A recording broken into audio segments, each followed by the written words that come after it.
Hello everyone, welcome back. This is Homegrown Florida.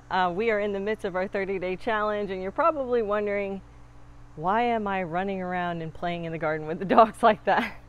Well, it is my way of being able to motivate myself to do a task that I'm maybe not looking forward to, and today that task is dealing with my compost bins. I actually haven't touched either one of these compost bins for probably 2 months, mainly because I didn't want to have to deal with what I'm going to have to deal with. And so let me give you a little bit of background. Normally, I keep one of my compost bins that I'm constantly adding to, and then the other one is breaking down. I don't touch it, I don't add to it, I just rotate it. Well, it kind of got away from me the last couple months, and I accidentally was adding to both, and I couldn't remember which one was which. And so now I have 2 compost bins that are breaking down. Now you can handle this one of 2 ways. The first way is you could just let them both sit for a period of time and they will break down, probably a couple of months at the point that they're at right now.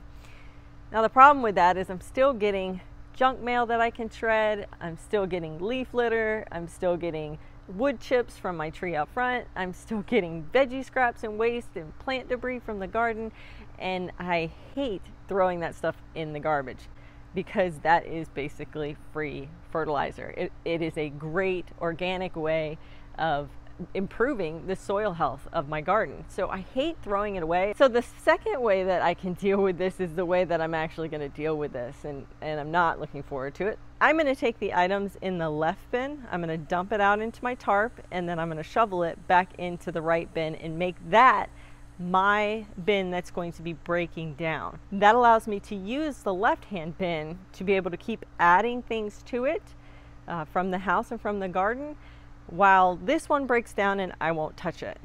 Now the way that I usually keep this from happening, this problem that I'm dealing with today, is I usually rotate one to where the slider piece where you can add stuff is on the bottom. And that usually keeps me remembering which one I'm adding to and which one I'm leaving alone. Now you're probably wondering, Petrino, why is it such a big deal? Just dump that one out, pour that one in there, and you're done. Well, the other problem I'm dealing with is that I put too much green in these, and the green stuff is the nitrogen heavy type stuff, and this causes a very significant amount of bugs, which I'm not looking forward to, and it also creates kind of a smelly situation.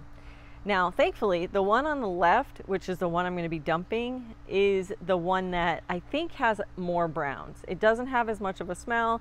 I see the bug activity is reducing, so I feel like if I take this one out and put it into the right one, it will help add some of the browns to that right one that is very ripe, very nasty. That it will help with some of that, and then I'll add, you know, some wood mulch and then some paper clippings from my junk mail, and put that in there, and that should clear up the issues I'm having. But I'm not looking forward to it because that means I'm going to be playing with a bunch of bugs and it's going to smell awful. So wish me luck.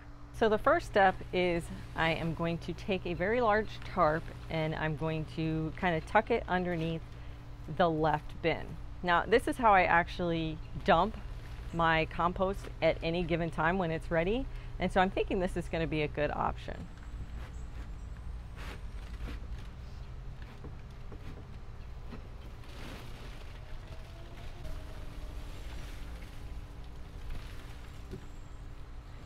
Once I've dumped it, then I'm going to take my shovel and I'm going to shovel it back into the one on the right.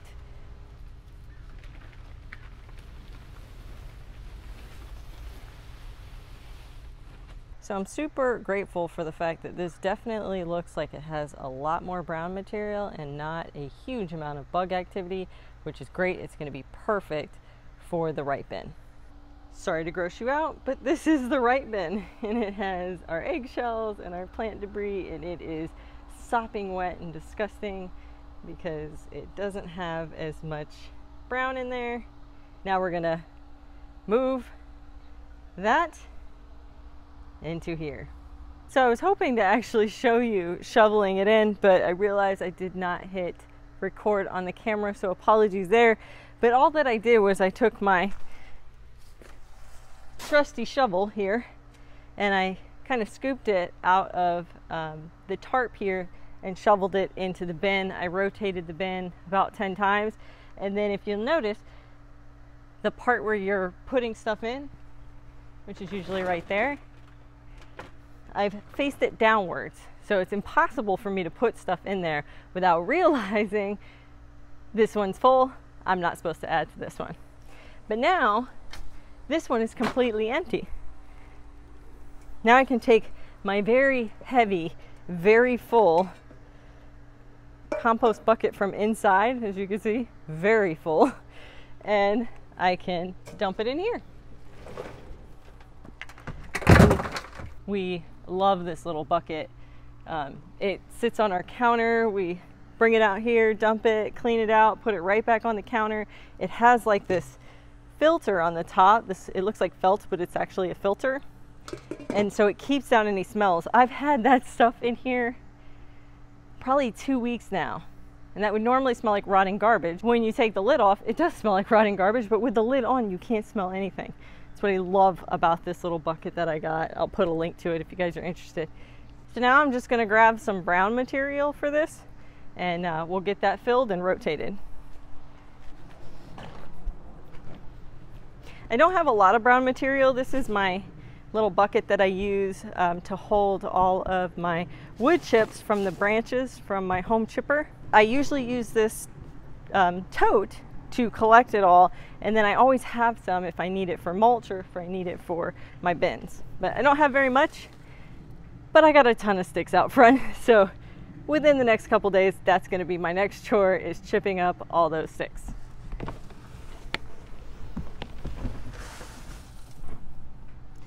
I also have some paper scraps from my shredder inside from all that junk mail that we get. I'm sure you do too. So I always shred that up and I put it in here. Tons of paper. This is probably about a month's worth of junk mail and paper.